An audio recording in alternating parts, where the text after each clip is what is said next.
Why don't more young people listen to blues music? Let's talk about it. Blues music has been around forever. Without the blues, you don't have rock and roll. But the blues is not necessarily a mainstream genre. You're not hearing blues music on the radio. So who is listening to blues music? Well, let's take a look at some of our analytics here at bluesrockreview.com.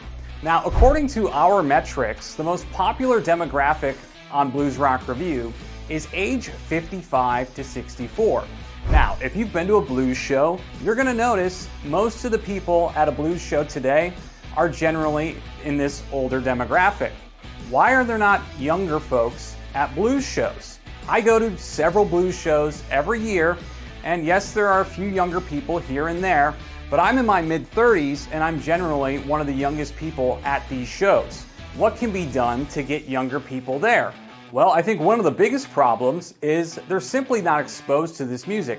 It's not on the radio, their friends aren't listening to it, they just don't even know that it exists. One of the other things is the stigma that younger people have about the blues.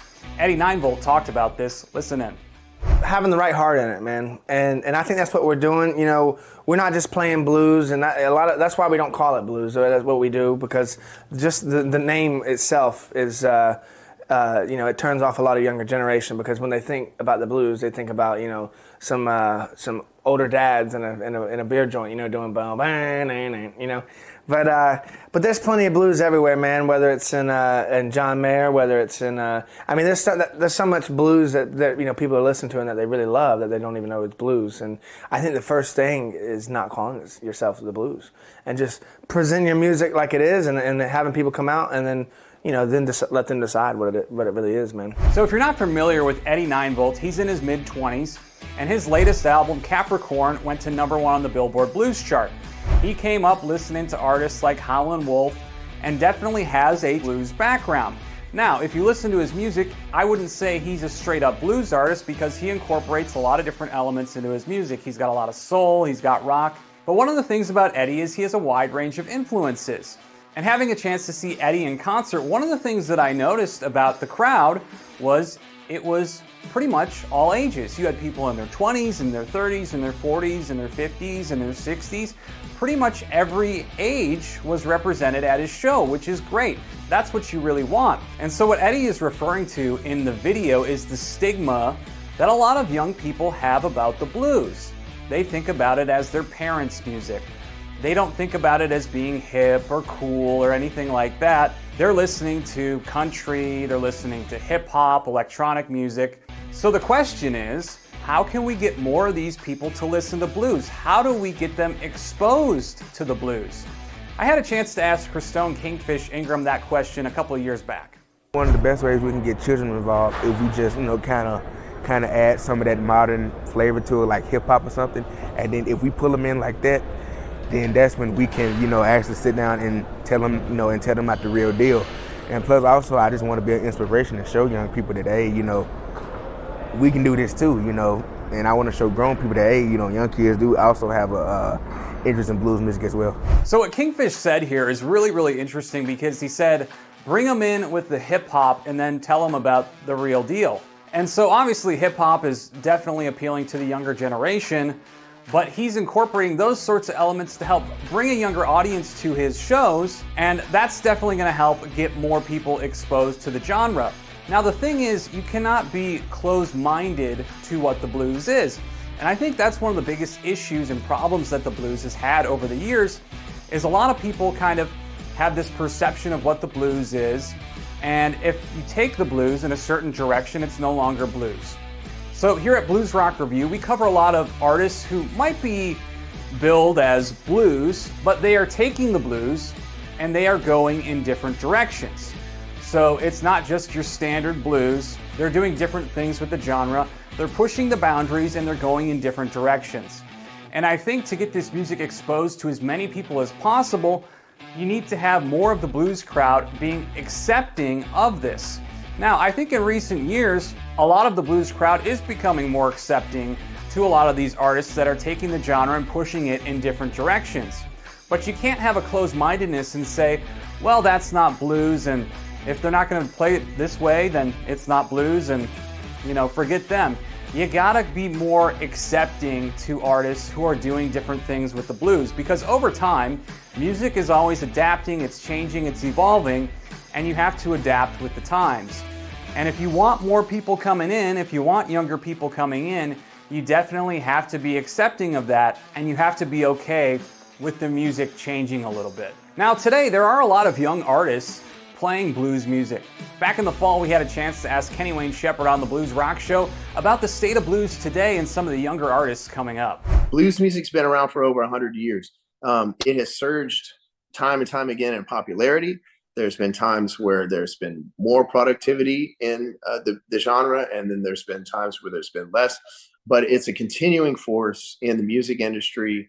There's young artists that are continuing to try and make a name for themselves and put their stamp on it as well. So, I just think you just kind of roll with it. It's like the waves, coming in, the tide rolling in from the ocean. It's like you just kind of like loosen up and just take it where it leads you. And, you just never know when the next breakout star is going to come. I mean, when the next Kingfish is going to show up, when the next Larkin Poe, the next Samantha Fish, Allie Venable. It's like all these young people that are just coming up and they're like, whoa, who's that? Check it out. New blood, and they're coming out and they're doing their thing and making a name for themselves. And so, it is what it is. And that's with every genre. So you do have some of these younger artists playing blues music today, but the question is, how do you get their peers listening to this music? How do you get them participating, that younger crowd participating? How do you get more young people growing up listening to the genre? Well, one thing is exposure. If they never hear it, they're not going to like it. So how can you get this music exposed to the younger audience? Well, Joe Bonamassa is doing this through Keeping the Blues Alive. They are going into schools, and at a young age, they are exposing kids to this type of music.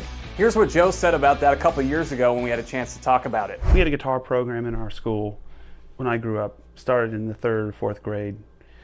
And this is back when there was public funding, was a little bit more ample for music and the arts. We had 2 music teachers. We had an elementary school music teacher, and we had a high school music teacher. And both schools were all amalgamated. It wasn't separate. And there was a guitar program, and it started in 3rd and 4th grade. And now this was 30 years ago or more. This is when I was 7 or 8 years old. So it's more than that. It's 35 years ago. And as we saw, public funding for music programs in schools has degraded to the point where either they're shutting them down and they're mostly test-taking factories. Yeah. You know what I mean? It's and sometimes you lose sight of why or what makes education great. It's the diversity of what you're learning. Maybe you won't be a professional guitar player, but having music in your lives or having some sort of music in your lives is critically important for other things. It widens your input list, and your vocational vocabulary is much greater. So the problem is that you can't rely on the city, local, or state, federal governments. They're just squeezed for as far as they can. So we just took it upon ourselves, and we started this thing called the Keeping the Blues Alive Foundation. And we give out money, we raise money, and we give out money to schools on a weekly basis. And we don't care if they're going to use it for blues, but it doesn't matter. Music is the thing. So I think it is definitely important to get kids started at a young age listening to this music. Exposure is a big problem. The blues isn't on the radio. It's not mainstream. A lot of these artists are not getting on TV shows, things like that. So getting into schools is definitely important. What do you guys think? How do we get more young people into blues and listening to blues music? We'd love to get your thoughts below. If you haven't already, make sure to subscribe and hit that notification bell to get more videos like this, and please hit that like button. It really helps to push the video out to more people's feeds, and we definitely appreciate your support.